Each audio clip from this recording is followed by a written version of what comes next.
क्योंकि उनका जीवन स्वार्थपूर्ण, अनियमित तथा निरुद्देश्य होता है। किंतु उनमें से कुछ लोग शुद्ध भक्त के संपर्क में आने पर शुद्ध भक्त बन जाते हैं। जो लोग सदैव सकाम कर्मों में व्यस्त रहते हैं, वे संकट के समय भगवान के पास आते हैं और तब वे शुद्ध भक्तों की संगति करते हैं तथा विपत्ति में भगवान के भक्त बन जाते हैं। जो बिल्कुल हताश हैं, वो भी कभी कभी शुद्ध भक्तों की संगति करने आते हैं और ईश्वर के विषय में जानने की जिज्ञासा करते हैं। इसी प्रकार सुख चिंतन जब ज्ञान के प्रत्येक क्षेत्र से हताश हो जाते हैं, तो वे भी कभी कभी ईश्वर को जानना चाहते हैं और वे भगवान की भक्ति करने आते हैं। इस प्रकार ये निराकार ब्रह्म तथा अंतर्यामी परमात्मा के ज्ञान को पार कर जाते हैं और भगवत कृपा से या उनके शुद्ध भक्त की कृपा से उन्हें साकार भगवान का बोध हो जाता है। कुल मिलाकर जब आर्त, जिज्ञासु, ज्ञानी तथा धन की इच्छा रखने वाले समस्त भौतिक इच्छाओं से मुक्त हो जाते हैं, तो वे जब भली भांति समझ जाते हैं तो भौतिक शक्ति से आध्यात्मिक उन्नति का कोई सरोकार नहीं है, तो वे शुद्ध भक्त बन जाते हैं। जब तक ऐसी शुद्ध अवस्था प्राप्त नहीं हो लेती, तब तक भगवान की दिव्य सेवा में लगे भक्त सकाम कर्मों में या संसारी ज्ञान की खोज में अनुरक्त रहते हैं। अतः शुद्ध भक्ति की अवस्था तक पहुँचने के लिए मनुष्य को इन सबों को लांघना होता है। तेषा ज्ञानी नित्ययुक्ता एक भक्ति विशिष्यते, प्रियो हि ज्ञानिनो अत्यर्थमहं सा च मम प्रिया। इनमें से जो परम ज्ञानी है और शुद्ध भक्ति में लगे रहते हैं, वह सर्वश्रेष्ठ हैं, क्योंकि मैं उसे अत्यंत प्रिय हूँ और वह मुझे प्रिय है। भौतिक इच्छाओं से समस्त कल्पमस से मुक्त, आर्त, जिज्ञासु, धनहीन तथा ज्ञानी ये सब शुद्ध भक्त माने जाते हैं। किंतु इनमें से जो परम सत्य का ज्ञानी है, वह भौतिक इच्छाओं से मुक्त होता है, वही भगवान का शुद्ध भक्त हो जाता है। इन चार वर्गों में से जो भक्त ज्ञानी और साथ ही भक्ति में लगा रहता है, वह भगवान के कथानुसार सर्वश्रेष्ठ है। ज्ञान की खोज करते रहने से मनुष्य को अनुभूति होती है कि उसका आत्मा उसके भौतिक शरीर से भिन्न है। विभिन्न उन्नति करने पर उसे निर्विशेष ब्रह्म तथा परमात्मा का ज्ञान होता है। जब वह पूर्णतः शुद्ध हो जाता है, तो उसे ईश्वर के नित्य दास के रूप में अपनी स्वाभाविक स्थिति की अनुभूति होती है। इस प्रकार शुद्ध भक्त भी की संगति में आर्त, जिज्ञासु, धन का इच्छुक तथा ज्ञानी स्वयं शुद्ध हो जाते हैं। किंतु प्रारंभिक अवस्था में जिस व्यक्ति को परमेश्वर का पूर्ण ज्ञान होता है, वह साथ ही जो उनकी भक्ति करता रहता है, वह व्यक्ति भगवान को अत्यंत प्रिय होता है, जिसे भगवान की दिव्यता का शुद्ध ज्ञान प्राप्त होता है। वह भक्ति द्वारा इस तरह सुरक्षित रहता है, भौतिक कल्पमस से छू भी नहीं पाते हैं। उदारा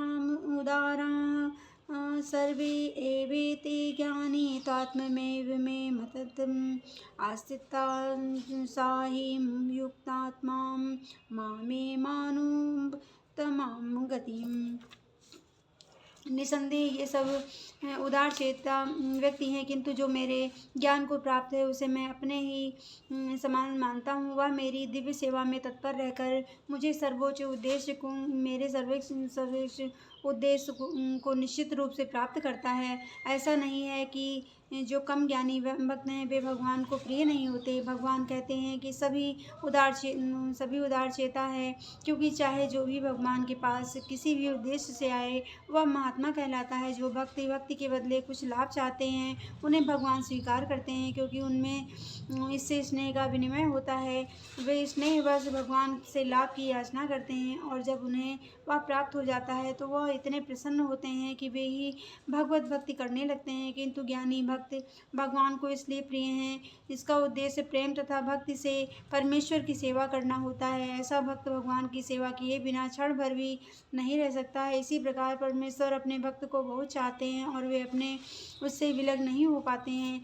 श्रीमद् भगवद गीता के अध्याय 9, 4 और 68 में भगवान कहते हैं, साधुवो हृदय महाम साधूनाम हृदय तो हम मदन्त्येन्त न जानन्ते न हम तेभ्यो मनागपि। भक्तगण सदैव मेरे हृदय में वास करते हैं और मैं भक्तों के हृदय में वास करता हूँ। भक्त मेरे अतिरिक्त और कुछ नहीं चाहता और मैं भक्त को कभी नहीं भूलता हूँ। मेरे तथा शुद्ध भक्तों के बीच घनिष्ठ संबंध रहता है। ज्ञानी शुद्ध भक्त कभी भी आध्यात्मिक संपर्क से दूर नहीं जाते हैं, अतः वे मुझे अत्यंत प्रिय हैं। बहुना जन्म मामन्ते ज्ञानमान् प्रपद्यते वासुदेवा सर्वमिति सा महात्मानं सुदुर्लभम्। अनेक जन्म जन्मांतर के बाद जिसे सचमुच ज्ञान होता है वह मुझको समस्त कारणों का कारण जानकर मेरी शरण में आता है। ऐसा महात्मा अत्यंत दुर्लभ होता है।